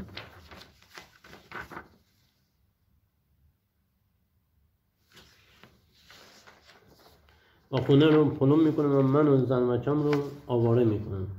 روز 11 محرم 1403 امسال ما رو آواره میکنن. بنده به مدت 52 روز در پارک‌های تهران شبانه میخوابیدم، روزها دنبال کارهای اداری بودم. با یک واسطه های الحمدلله به لطف خدا، به لطف اهل بیت، واسه شدیم به آقای وزیر اطلاعات آقای خطیبی. آقای خطیبی ما رو واسه کردن به آقای خلیلی، معاون اول حضرت علی در قوه. خدمت ایشون رسیدیم، ایشون ما رو یه جلسه گذاشتیم با حضور ایشون ما رو فرستادن پیش آقای دکتر بشارتی. آقای بشارتی فرمودن که آقا طبق ماده 800 و طبق وحدت رویه 845 چون رأی قطعی نشده و از اون طرف هم قاضی پرونده خودش در تاریخ 27/1401 دستور میده سند به نام برنده مزایده بخوره و در تاریخ 3/8/1401 دوباره دستور میده که اعاده به وثاقه گردد، اینها همه باید باطل بشه و برگرده. متاسفانه نکردن. در تاریخ 26/4 که وقتی ما را از تو خونه بیرون کردن، 26 یا 27 تیر ماه ما را از خونه بیرون کردن، ما دویدیم دنبال پرونده 52 روز در تهران. واقعا پدرم در اومد، خستگی و ناراحتی، جنگ اعصاب برای خودم، زن و بچه‌ام درست کردم. شما حساب کنین آدم تو خونه خودش باشه. اینجا عکس مشخصه، بنده داشتم وسیله‌ها جمع میکردم، کارتون‌ها مشخصه، الان هم وسیله‌ها تو خونه هستش. 27 ما رو با 2 ساک لباس، من و خانواده‌ام با 2 ساک لباس از تو خونه انداختم بیرون. اینم کیف لباس مشخصه. بنده رو با زن و بچه انداختم بیرون. واقعا ظلم بزرگی در حق من خانواده‌ام کردن. ما رو انداختم بیرون. 52 روز توی این پارک‌های تهران خوابیدم تا به این نتیجه رسیدیم که آقای بشارتی با اون قضیه با اون توی فرمودن. آقای خلیلی دوباره ما بس کن به حفاظت کل قوه قضاییه جناب حضرت آقای عبداللهی. آقای عبداللهی عزیز ما خدمتشون رسیدیم در دادسرای تهران، دادسرای ویژه تهران. ایشون پرونده ملاحظه فرمودن که پرونده به 3 قسمت تقسیم کردن: یک معاونت قضایی حضرت علی، 2 در حفاظت کل قوه، 3 در دادسرای ویژه. فرمودن که پیگیری میکنیم. زنگ زدن به آقای ولیزاده، ما خدمتشون رسیدیم، آقای ولیزاده خدمتشون رسیدیم، گفتم آقای ولیزاده قضیه از این قراره، تمام شهر ما واقعا گفتیم. ایشون فرمودن که بله درسته. ما رو فرمودن که برو خدمت آقای یکی از همکارانشون که ما رو فرستان خدمت ایشون در قم، گفتم اونجا برو یه گزارش بده. گفتم آقا جان من اون قم نمیرم، قم اصلا صحبتش نکن. فرمودن نه ما کسی رو فرستادیم شما اونجا برو. ما آمدیم خدمت این عزیز بزرگوار یه گزارش دادیم. ایشون فرمودن درسته. گفتن نه شما روی پرونده اشراف پیدا کن. ایشون خدا حفظش کن 20-25 روز روی پرونده اشراف پیدا کردن. در نهایت در تاریخ 24/5/1401 بخشن 25 مرداد ماه امسال یک گزارش مکتوب نوشتن که حضرت آقای داوود آبادی حفاظت دادگستری استان قم و حضرت آقای مجید یزدی دستیار ویژه حضرت علی تایید کردن و حضرت آقای یزدی مکتوب نوشتن حسب درخواست حجازستان نادری یک رونوشت محرمانه به ایشان تقدیم شود 24/5/1403 به شماره نامه 110 میم 712 33-214. شما خودتون استاد بنده هستین، نامه محرمانه به هر کسی داده نمیشه. ما ایشون گزارششون رو برای حضرت علی میخونم. سلام علیکم. با احترام به استحضار میرسند در خصوص تظلم خوری آقای خلیل نادری در رابطه با تصمیم خلاف واقع و تضییع حق و حقوق وی از سوی اجرای احکام مدنی مبتنی بر فروش و مزایده ملک آپارتمان شخصی ایشان موضوع جهت بررسی در دستور کار قرار گرفت. با بررسی و ملاحظه اوراق و محتویات اساسی پرونده اجرایی چنین برداشت می شود: پس از اعلام محکومیت مشاور علیه در شعبه دوم دادگاه بدوی مبنی بر برگشت چک و مطالبه وجه به مبلغ 2 میلیارد ریال در این رابطه، پس از اعتراض خوانده نسبت به رأی صادره بدوی و قبل از تایید نظرخواهی و اعلام قطعیت رأی در دادگاه تایید نظر نسبت به صدور اجرایی و تشکیل جلسه مزایده به تاریخ 5/6/1401 با تعیین وقت اقدام گردیده. مدیر دفتر شعبه دهم که اشتباه تایپی بوده به جای دوم دهم نوشته شده. عدم قطعی بودن رأی به دلیل تایید نظرخواهی را در تاریخ 1/6/1401 به اجرا اعلام نموده که اساساً این موضوع با اصل قانون و اصل صدور اجرایی و تشریفات قانونی مزایده مغایر بوده و اساساً چنین مراحل مزایده‌ای که ساختار قانونی را رعایت نکرده باشد دارای ارزش حقوقی و وجاهت قانونی نمی باشد. در این رابطه شعبه نهم دادگاه تایید نظر در متن نگارش رأی صادره نسبت به بخشی از میزان صدور اجرایی به مبلغ 53,400,000 تومان که این 400,000 تومان باز اشتباه تایپی هستش، حکم به ابطال اجرایی را صادر نموده که متعاقباً در این رابطه اتفاق مؤثری در اجرای احکام مدنی صورت نپذیرفته است. لذا صرف نظر از صدور رأی محکومیت به منظور استیفای میزان بدهی از جانب محکوم علیه به لحاظ عدم قطعیت در رأی در زمان صدور اجرایی ایراد و خلل در ساختار شکلی و تشریفاتی مزایده و تصمیم و اعلام شعبه نهم دادگاه تایید نظر مبنی بر ابطال بخشی از صدور اجرایی به نظر میرسند. توقیف و فروش ملک آپارتمان بر اساس مزایده دارای نقص و اشکال بوده و نقل و انتقال مال و صدور سند مالکیت به نفع خریدار دارای وجاهت قانونی نخواهد بود. مراتب جهت استحضار به حضورتان اعلام می‌گردند. این هم گزارش حفاظت کل دادگستری به حفاظت کل قوه قضاییه که بنده 3 نسخه آوردم، یکی در دفتر حضرت علی در دادسرای ویژه قم، یه نسخه در دادسرای ویژه تهران، هم دفتر آقای عبداللهی و هم دفتر آقای طباطبایی و هم دفتر مسئول دفتر حضرت علی جناب آقای اسماعیلی و هم در حفاظت کل قوه قضاییه ارسال شده.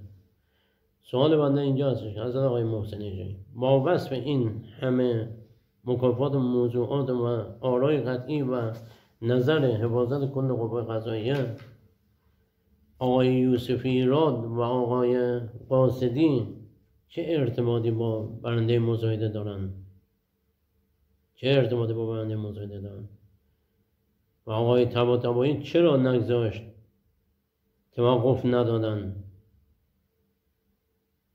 چرا موافقت نکردن تو این مسائل؟ من و جناب آقای مصدق خدمت آقای طباطبایی رسیدیم. آقای مصدق شما توقف بدین. گفتن نه، توقف باید آقای محسن اجایی بدن. اگه شما باید توقف بدین چرا شیخ اسماعیلی مسئول دفتر شما نمیذاره و هنوزم نذاشته بنده خدمت شما در دادسرای ویژه تهران برسم؟ دلیل این کار چیه؟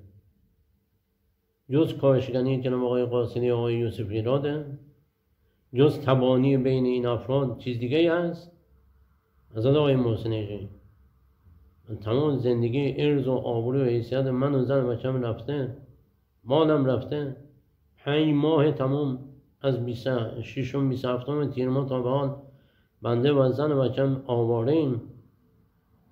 2 ماه خورده خانواده‌ام بردم گذاشتم خونه مادر خانم و یک از بستگان تو ساری. از 30 شهریور ماه تا الان تو خونه یک از دوستان طلبه داریم زندگی میکنیم. 2 خانواده. به چه دلیلی؟ به چه عنوانی؟ به چه جرمی؟ این جرم رو ثابت کنن. و چرا آقای یوسفی ایراد شخص یوسفی ایراد، شخص جناب آقای یوسفی ایراد در دادسرای ویژه روحانیت با برنده مزایده تبانی میکنه و همدستی میکنه؟ به چه دلیل؟ به چه منطقی؟ در تاریخ 15 مهر ماه 13 من خدمت جناب آقای فقیه شاهد همه این قضایی ها هستن در دادسرای قم تهران. ایشون شرح ماوقع زندگی منو میدونن و چه بلاها مصیبت هایی که اینها بر سر من آوردن میدونن. از ایشون بخواین. واقعا ایشون شخصی صادق و دلسوزیه. اولم عرض کردم کم نیستن افرادی صالح و سالم در دستگاه قضایی.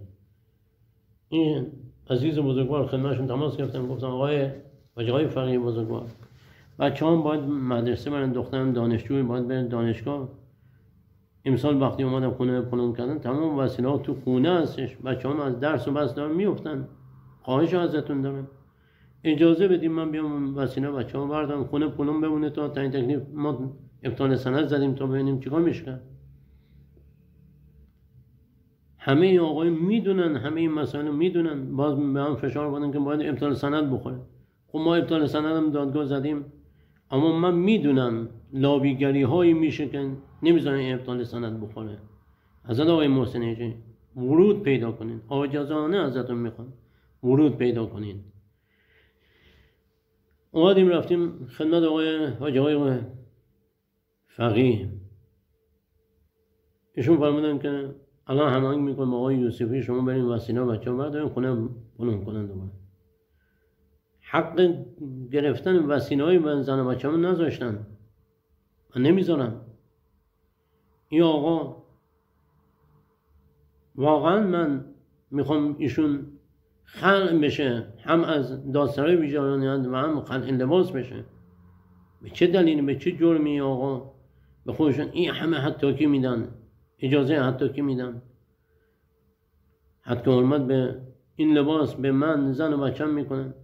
وقتی من رفتم اونجا آقای فقیه وقتی زنگ زدن اومدم پایین که بریم در رو وا کنم وسیله بچه‌ها برداریم. دیدم آقای یوسفی ایراد با مسئول دفترش به نام آقای عابدی که الا بالله باید یا امروز خونه بخری یا باید بفروشی، باید تعیین تکلیف بشه. گفتم آقا برادر من دادخواست ابطال سند دادم، اینا همه مبین این هستش که اصلا اینا باطله. شما گفتین ابطال سند بزن، ما ابطال سند هم زدیم. این دلیل چیه؟ رفتیم خدمت آقای فقیه، گفتم آقا جان قضیه از این قراره، اینا دارن دوباره شر و آشوبی دیگه درست میکنن. فرمودن صاحب که من یه زنگ بزنم. زنگ زدم به آقای یوسفی، داد میگه آقای یوسفی من قول دادم بهش منو له نکن، شخصیت منو، آبروی و عرض و آبروی حیثیت ما له نکن. من به این آقا قول دادم بیاد وسایل بچه‌هاش برداره، انتظار نابجای نداره، انتظار بجا داره، بذار وسیله بچه‌هاش برداره. دیم نه شروع کنه به اذیت‌آزار، نه ما نمیذاریم ایشون بیرون بره و فلان بشه.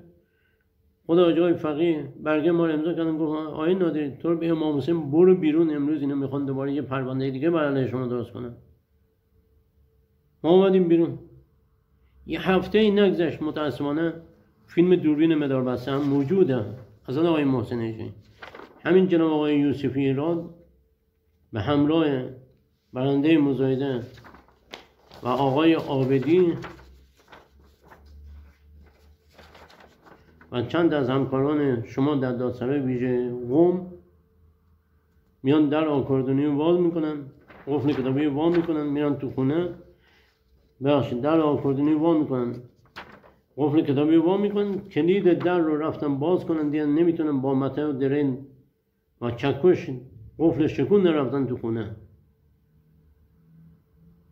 فیلمش هم موجوده، تیکه های قفل شکسته هم موجوده، من خدمتون میانم تقدیم میکنم. از آقای محسن ایجی کجای شرع و قانون چه این چیزایی اومده با عرض و آبرو و حیثیت و مال مردم بازی بشه؟ اون طلب خاطی بوده، این برنده مزایده خاطی هستش، رئیس کل دادگستری شما هم خاطی هستش، دادسرای ویژه روحانیت شما هم خاطی هستش. جناب آقای منتظری زمانی که دادستان کل کشور بودم من خدمتشون رسیده بودم تو دفتر تبلیغات شهر مابقه رو گفتم، ایشون دست ما گذاشت تو دست آقای مظفری، گفت مشکل شما حل کنه، مشکل ما رو حل کنه. مشکل درست نکردن، درستش کردن. از آقای موحدی که دادستان فعلی حضرت علی هستن، در دادستان کل کشور حضرت علی هستن، در مدرسه معصومیان به همراه آقای چاوشی، پیامکایی که بین من و آقای چاوشی رد و بدل شده هست، من پرونده دادم، به کجا کشیده شد؟ به کجا داره کشیده میشه؟ والله العظیم قسم اگر تا اینجا سکوت اختیار کردن به خاطر حضرت آقا و خون مطهر شهدا هستش. تا کجا؟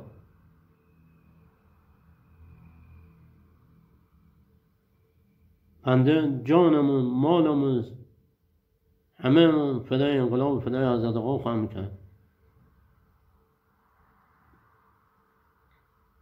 خواهش از حضرت علی دارم ورود پیدا کنید و این پرونده رو جمعش کنید و من و زن و بچه‌م بعد از 5 ماه از این دربدری و آوارگی نجاتمون بدین. به خدا جایی برای موندن نداریم. اون دخترم طفل معصوم توی دانشگاه شهر غریب توی سوز سرما حتی یه لباس گرمم نداشته، با این چندرغاز شهریه طلبگی بنده خرج دانشگاه بچه‌م به زور دارم میرسونم، خرج زن و بچه‌م به زور دارم میرسونم، دوباره بیام 0 تا 100 کتاب و لباس و برای بچه‌ام دوباره تهیه کنم. چقدر هزینه‌های سنگینی برای من وارد کردن. از اون تاریخی که جناب آقای یوسفی راد و همکارانشون وارد اون منزل من شدن، به والله قسم دلم مثل سیر سرکه داره میجوشه که چه پرونده دیگه میخوان دوباره بر علیه من درست کنن. من چه اطمینانی به ایشون داشته باشم؟ به چه اطمینانی؟ با چه مجوزی وارد منزل من شدم؟ ورودی به اون الان ایشون کردم، باز تصرف عدوانی ایشون کرده. وقتی زنگ میزنم به آقای قاصدی، یک از دوستان وقتی زنگ میزنن میگم من در جریان قضیه نبودم. تو چطور داستانی هستی که در جریان قضیه نبودی؟ اگر بودی این کار شده باید جوابگو باشی، اگر نبودی باز دروغ میزنی. به چه جرمی؟ قفل منزل بنده شکوندن، وارد منزل شدن. شما که من زن و بچه‌م از تو خونه بیرون کردین، چه دلیلی داشتین که ورود به منزلم کردین؟ خدا میدونه تو منزل من الان چی جاسازی کردن. خدای نکرده بخوان یه پرونده جدید برای من درست کنن و چی برداشتن، هیچ چیزی معلوم نیست. ورود پیدا کنین، شخص حضرت آقای محسن یجی، شخص حضرت علی، ورود پیدا کنین. دستگاه حفاظتی و نظارتی ورود پیدا کنن. وزارت اطلاعات در مورد فساد این افراد ورود پیدا کنه. حفاظت اطلاعات قوه قضاییه ورود پیدا کنه. فراجا ورود پیدا کنه که مأمور خاطی شما به چه دلیل منطقی اومده قفل خونه شگونه رفته تو خونه، با اینکه بارها به خودش تذکر داده بودم آقای توحیدی، آقای سروان توحیدی، این دستور، این حکم نیست. اما متاسفانه چیزی که نمی‌واسه اتفاق افتاده. حضرت آقای محسن یجی، چشم امیدم اول به خدا و اهل بیت، بعد به عدلیه‌ای که حضرت علی با عنوان قاضی القضاتی جوابگوی این همه ابهامات و سوالات بنده باشین، جوابگوی این همه از بین رفتن مال و آبرو و عرض و حیثیت من و زن و بچه‌م باشین، جوابگوی این همه استرس به زن و بچه‌م و از بین رفتن مال من باشید. خدا میدونه الان تو این 5 ماهی که من و زن و بچه‌م تو خونه نتونستیم بریم، وسایل خونه به کجا کشیده شده. یخچالمون سوخته باشه، وسیله اومدن دوربین مداربسته اومدن خاموش کردن، اومدن بیرون. اون روز وقتی من زنگ زدم به مأمور به کلانتری 24 پردیسا، میگم که گزارش میدم ممنون با اینکه افرادی ورود به منزلم دارن میکنن، چون دوربین مداربسته به من پیام داده بود. من وقتی زنگ میزنم به مأمور به کلانتری میرن در خونه، همین شخص یوسفی راد حتاک برمیگرده ما حکم داریم. تو چه حکمی داشتی رفتی تو خونه من؟ کجا حکم بهت گفته برو تو خونه من؟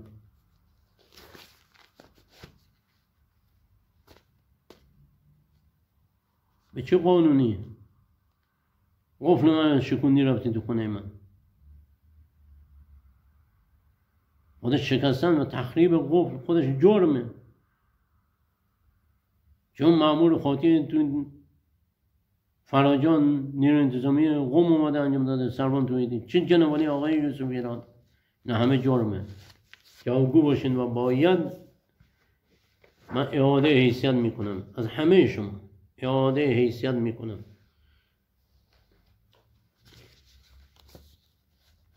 حضرت آقای محسن یجی، حرف اول و آخر من زن و بچم اینه، من و خانوادم اینه که عرض و آبرو و حیثیت مال ما که از بین رفته رو برگردونیم و با این افراد خاطی شدیداً برخورد میشه، شدیداً، چه در دستگاه دادگستری استان قم، چه در دادسرای ویژه قم تهران. من امسال اومدم خدمت حضرت آقای منتظری توی دادسرای ویژه تهران، همین شیخ اسماعیلی که مسئول دفتر حضرت علی هستش آنچنان شیطنت کرد، آنچنان سر صدا ایجاد کرد که نذاشت من حرفانو به آقای منتظری بگم. آقای مظفری باید خلع بشه از تو این دستگاه قضایی.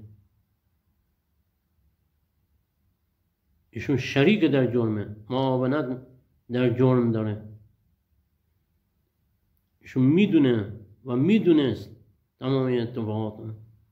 آقای غریب، آقای منتهایی، قاصدی، یوسفی راد، همه اینا باید خلع بشن. دستگاه قضایی رو پاک کنه حضرت آقای محسن یجی، از لوث وجود این افراد پاکشون. پیامک‌هایی که من به آقای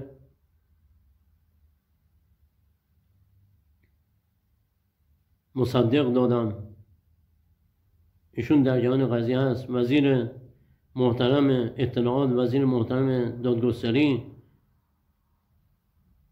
همه این افراد در جریان قضایی هستن. نامه هایی که در دفتر حضرت علی در دادسرای ویژه تهران اومده، حداقل 20 نامه از سامانه های مختلف و دستی یا خودم آوردم یا از سامانه ها اومده. 20 نامه توی دفتر آقای دکتر رفاعی هستش. حضرت آقای محسن اژه‌ای، ارز و آبرو و حیثیت مال مردم برای شما باید اهمیت داشته باشه. و خواهشی که از شما دارم، عاجزانه میخوام